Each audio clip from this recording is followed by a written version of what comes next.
Alright, what is up guys? We are back again with another Nomad survival guide, and this is going to be another gem farm.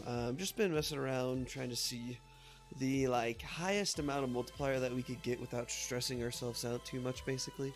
And right now I'm doing I think it's like a 74-75 times multiplier on the third map, and I've consistently won this type of playthrough, if you want to call it that, around 10 times now. And so I figured that was enough times for me to say that you can consistently do this with this build. So I wanted to go ahead and share this with you guys so that you guys could do some farming of your own. In total, you're going to need 10,000 gems for every single upgrade for the pets. I know in my earlier guide I said 2,000. I was just being a dummy and I forgot that they all stack on top of each other. And there's 5 level upgrades per level, so it's actually 150 times 5 times 2. But yeah, so it's a 10,000 total.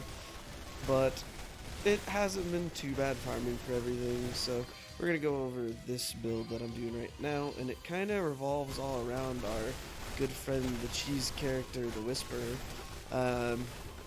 The reason why the Whisperer is so good in these situations is because a few reasons. So one, the Whisperer is so good because they have an insane amount of HP regen from enemies hit with its ability.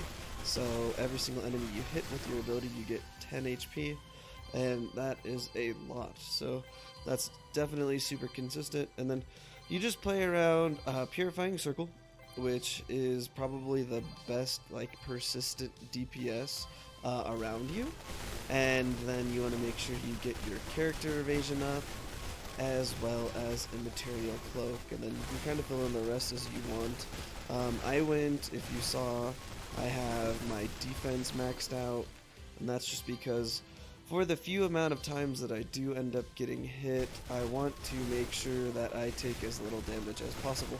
And then on top of that, with the evasion build, you want to make sure you run the fox pet, as that is the evasion pet. So as you upgrade the pet, you're going to get increased evasion. So it's been going pretty well. I haven't been, too stressed out. The bosses, they die kind of slowly because the Whisperer, you can play around the boss not being next to the Whisperer because they follow the spirits. But if you want, you can also have them stand kind of near you, and I don't really think it's that big of a deal. The other important thing in this is I've kind of just picked up Ascension because there is the HP and SP regen. You're going to want as much SP regen as possible. You obviously want to max that out as fast as you possibly can. But really the main thing is the evasion. You want to upgrade miniaturize as fast as possible. So with this little pause right here, I'll just kind of go over everything. Chain Light Shock, it's just gonna be the best ability all the time for these types of things. We're doing for our modifiers, it's every single of the bottom ones, so projectiles, enhanced events, and enhanced bosses. So those all together, that's going to be 27 times.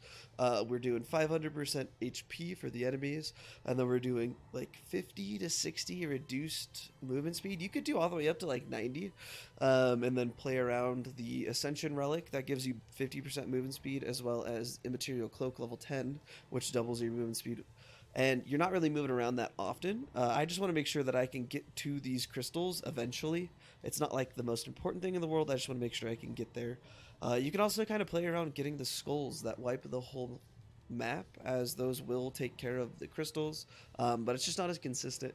And with the 500% HP plus the crystal buffs, destroying mobs is kind of slow, so it's not the best thing in the world if you just leave it there. And then out of all my weapon skills, the only one that I have upgraded all the way other than Chain Light Shock is going to be Purifying Circle.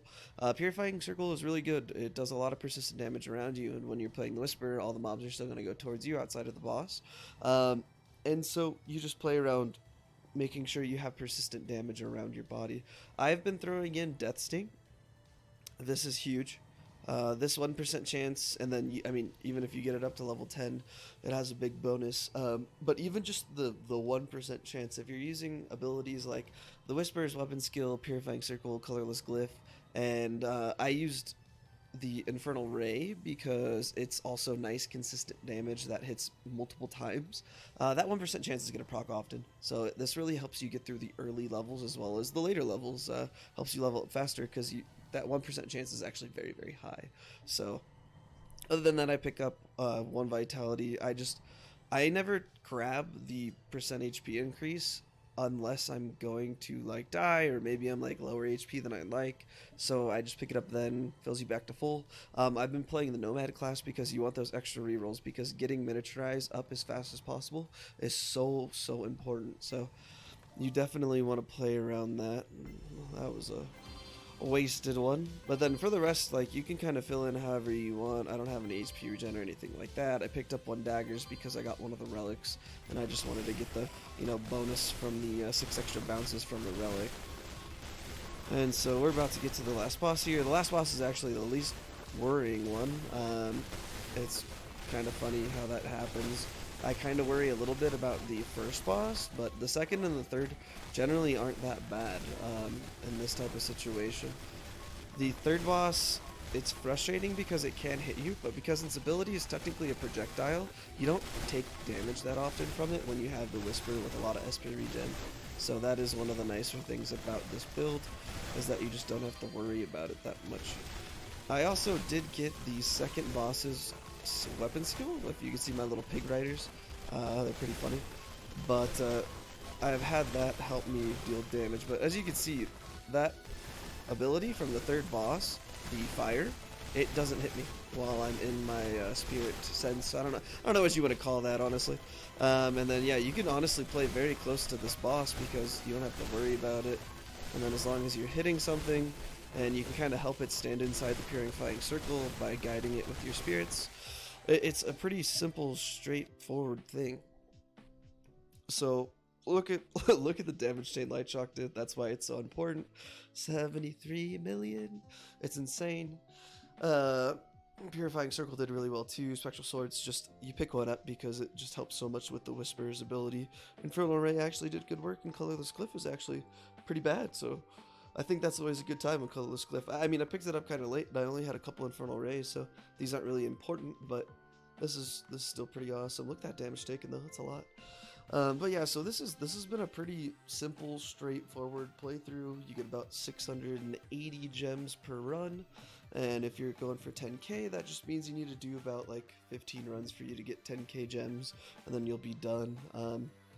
I've been pushing like 100 to 120 times, but it's not something that you can do consistently, in my opinion, unless you want to sit through and just kind of do restarts over and over again until you get the right start, basically.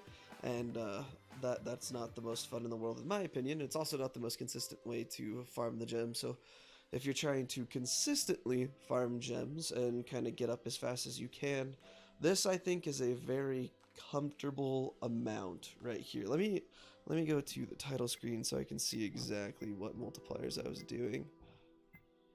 Okay, it's 65 times. So enemy HP all the way up. Player speed, you could honestly move this to 90 is what I would feel comfortable at max. Because your movement, not really important. You just want to make sure you're able to get to the crystals. And you can also play around the fact that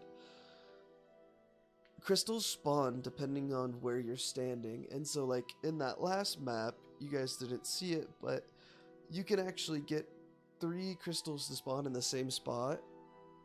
And so if you stand in the same location and like you just don't move, basically, you can get all the crystals to spawn there. So I had the 5, the 10, and the 15-minute crystals all spawn in the same location, and that made getting rid of them very, very easy because they all kind of just passed out at the same time. So that was pretty fantastic. And then you can mess around with player HP also. This is the one that I've been kind of screwing with a little bit, and then enemy speed and player damage. My best runs are enemy speed, player damage, enemy HP, and player speed. And then I hit this around like 75 to 50%. And this is what I've been doing for just trying to push exactly what I could do. But I haven't been able to really like consistently do anything past 125 really. Enemy damage, I feel like this is one of the hardest things to deal with when you're messing around with player HP and enemy speed. The enemy speed is a pain, but when you're playing a class like the Whisperer or the Divine, you can kind of cheese things. So I wouldn't like try and play around any other classes in the higher multipliers other than Whisper and the Divine, because they both have cheese abilities. I specifically think the Whisper is probably the best class for this, purely because of this fact right here. Recover 10 HP and SP each time an enemy takes damage from a spirit. So you can basically guarantee that your HP can stay full as long as you do your ability. So all you have to really do is make it to where in the time that you're not casting, you're able to live. And that is sometimes very difficult if you're not hitting the right rolls. That's why it's always recommended to go Nomad.